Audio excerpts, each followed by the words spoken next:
Question number जो पहला दिया है प्रश्नावली 4 के ए में कौन कौन समानांतर श्रेणी है इसमें दीजिए पहचानना है। तो पिछले क्लास से हम ये भी समझ सकते हैं बिना कुछ किए कि देख करके समझेंगे कि कौन सा नियम पर है और इसमें क्या क्या जोड़ा जा रहा है। इसके अलावा कभी कभी ये थोड़ा सा डिफ़िकल्ट हो जाता है देखकर समझना, इसलिए हम क्या करेंगे कि उस पर जांचने के लिए क्या करेंगे, चूँकि ये पहला पद है, ये दूसरा पद है, ये तीसरा पद है, ये चौथा पद है, आगे और भी पांचवा छठा पद के लिए डॉट डॉट छोड़ा गया है।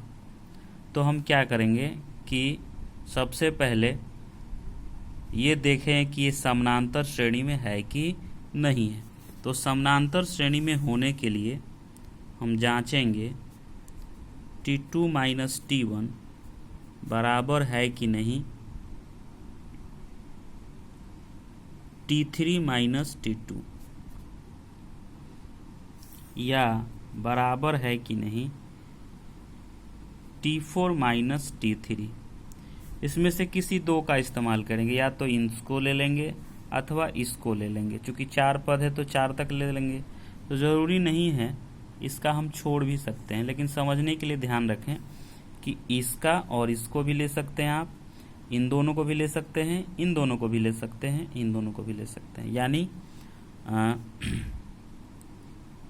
किसी भी दो पदों को लेकर उसमें से दूसरे पद को पहले में से घटाएंगे और फिर दो पद को लेकर दूसरे में से पहले को घटाएंगे। यही ना किए हैं।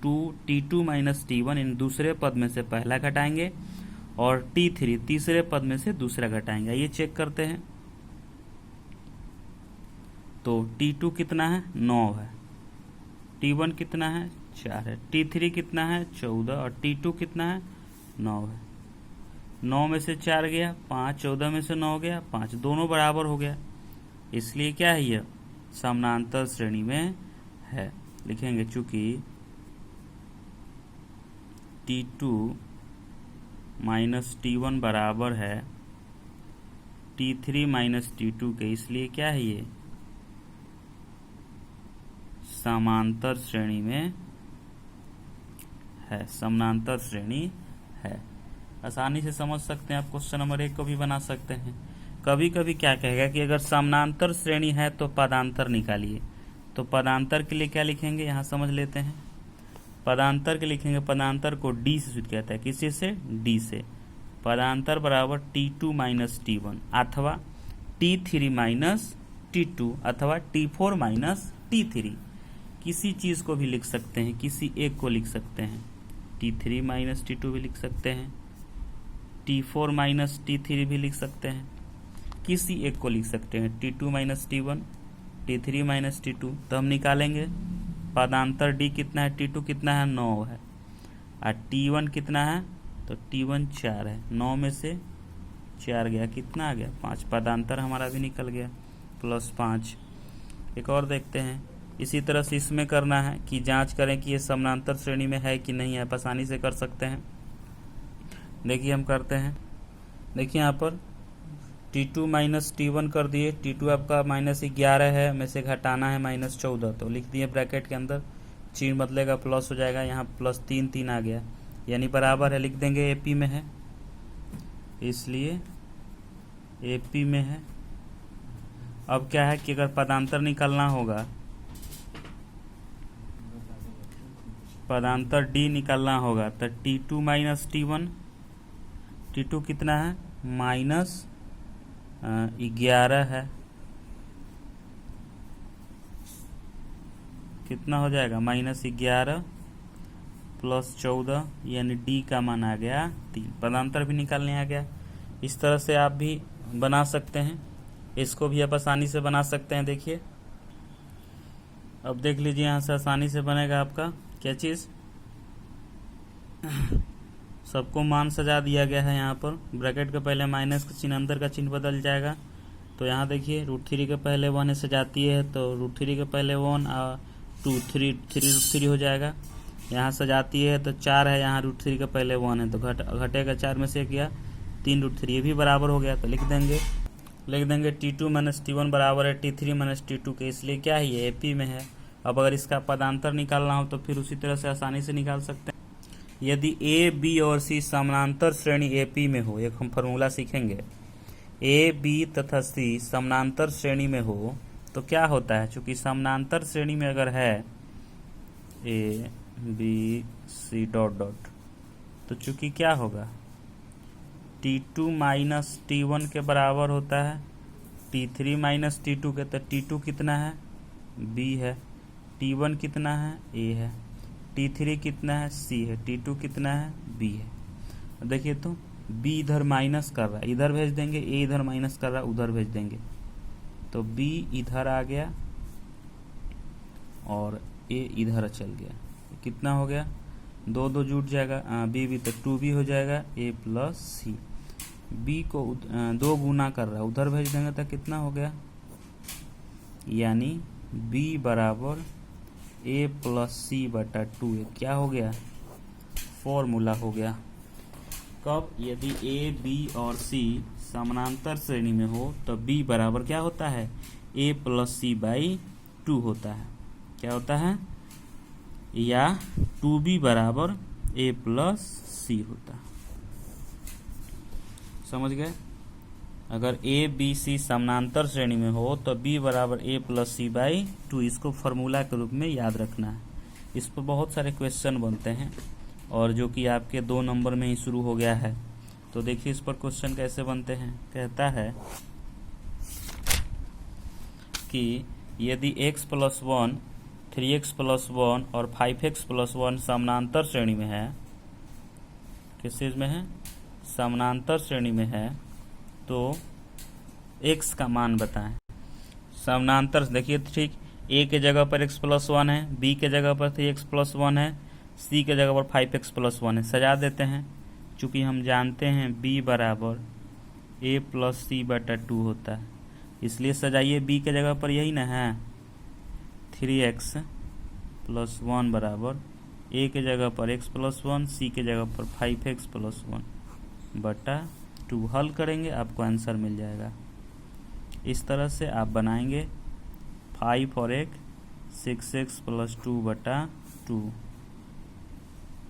3x प्लस 1, 2 यहाँ से कॉमन होगा तो 3x प्लस 1 बटा 2 से 2 कट गया।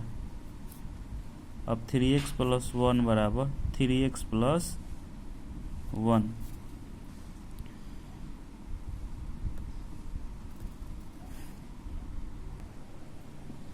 पिछले क्वेश्चन में थोड़ा सा कुछ प्रॉब्लम था, समझेंगे इसे, उससे छोड़ देंगे और उसमें कुछ प्रॉब्लम है, गलती से हमने उस क्वेश्चन को लिखा था। ये देखिए 3x प्लस 4 और 3x प्लस 1 अगर समानांतर श्रेणी में है तो x का मान निकालें। ठीक उसी तरह से है ना, क्वेश्चन नंबर 2 आपके बुक में भी दिया, इसी तरह से समझ लेंगे।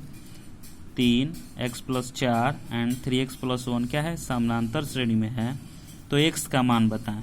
तो चूंकि क्या होगा, समानांतर श्रेणी में होगा तो b बराबर क्या होता है, a प्लस सी बटा 2, तो b के जगह पर रखिए मान x प्लस 4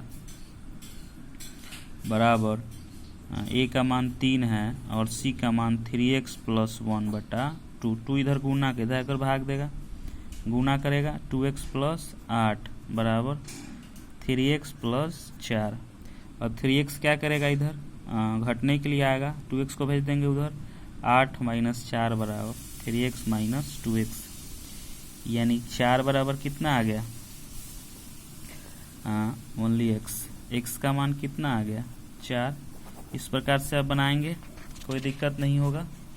नेक्स्ट नंबर देखिए, क्वेश्चन नंबर 1 आपका क्वेश्चन ऐसे भी दिया है कि अगर 10, 4 a b समानांतर श्रेणी में हो तो a और b का मान बताइए। सबसे पहले तीनों को लेकर बनाइए, ठीक है, इन तीनों को लेकर पहले बनाइए। क्या लिखेंगे, वही b बराबर, चूंकि लिख देंगे 10, 4 a b a p में है, इसलिए b बराबर a प्लस सी बटा 2।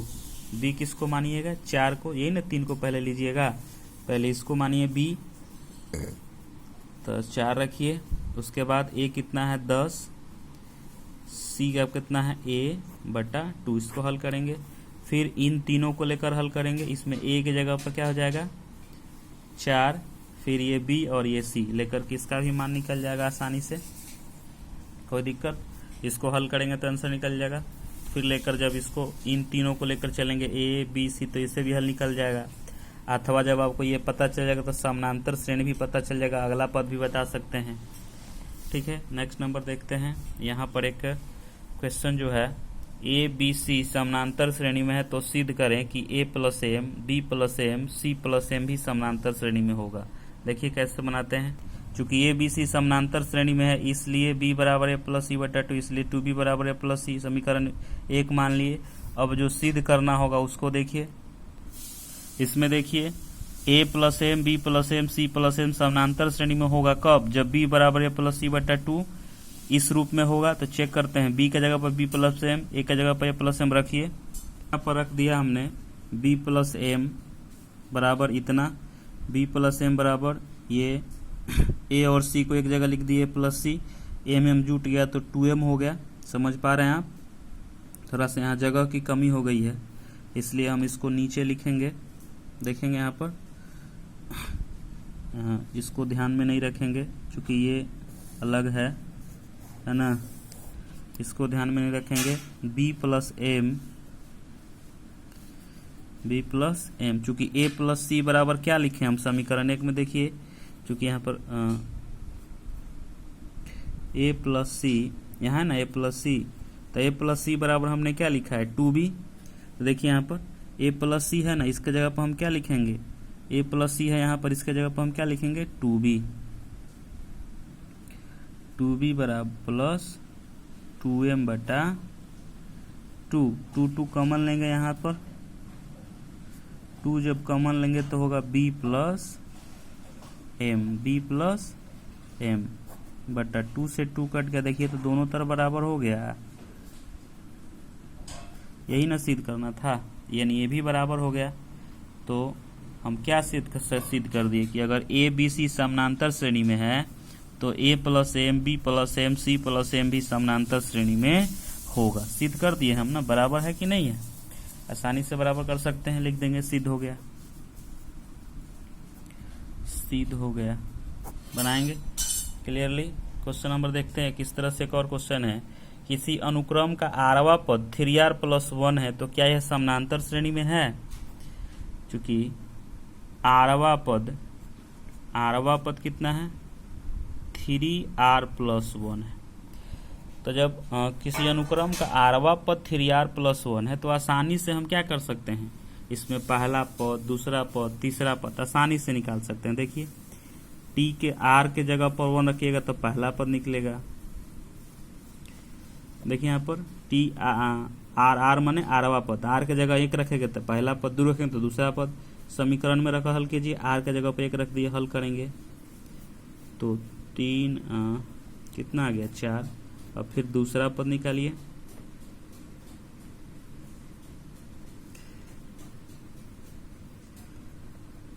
दूसरा पद 7 आ गया। फिर तीसरा पद निकालिए इसी तरह से, फिर तीसरा पद निकालेंगे तो आपको 10 मिल जाएगा। इस प्रकार से अनुक्रम कितना बन गया, लिखिए अनुक्रम पहला पद आपका आ गया 4, दूसरा पद आ गया 7, तीसरा पद आ गया 10। अब देखिए तो क्या समानांतर श्रेणी में है। अब आसानी से जान सकते हैं 4 3 7 7 3 10, 3 को बढ़ रहा है, इसका मतलब समानांतर श्रेणी में है। ये बोलिए समानांतर श्रेणी में है कि नहीं है? समानांतर श्रेणी में है। तो जब समानांतर श्रेणी में है तो अब क्या करना है, उसका 10वां पद बताना है। क्या बताना है? 10वां पद बताना। 10वां पद बताना है तो क्या लिखेंगे, t10 3 गुने 10 प्लस 1 हल करेंगे, यही ना टी आर, यही ना है आपका 3r प्लस 1। देखिए इसमें r के जगह पर 10 रखकर हल करेंगे, 10वां पद मिल जाएगा। अगर 20वां पद पूछता तो r के जगह पर 20 रखते तो 20वां पद मिल जाता। अब आसानी से बना सकते हैं। क्वेश्चन नंबर आप से बन जाएगा 4 तक, कोई दिक्कत नहीं होगा। 4 तक बनाइए बुक का क्वेश्चन, और उसके बाद जो नहीं आता है पूछिए। Thank you.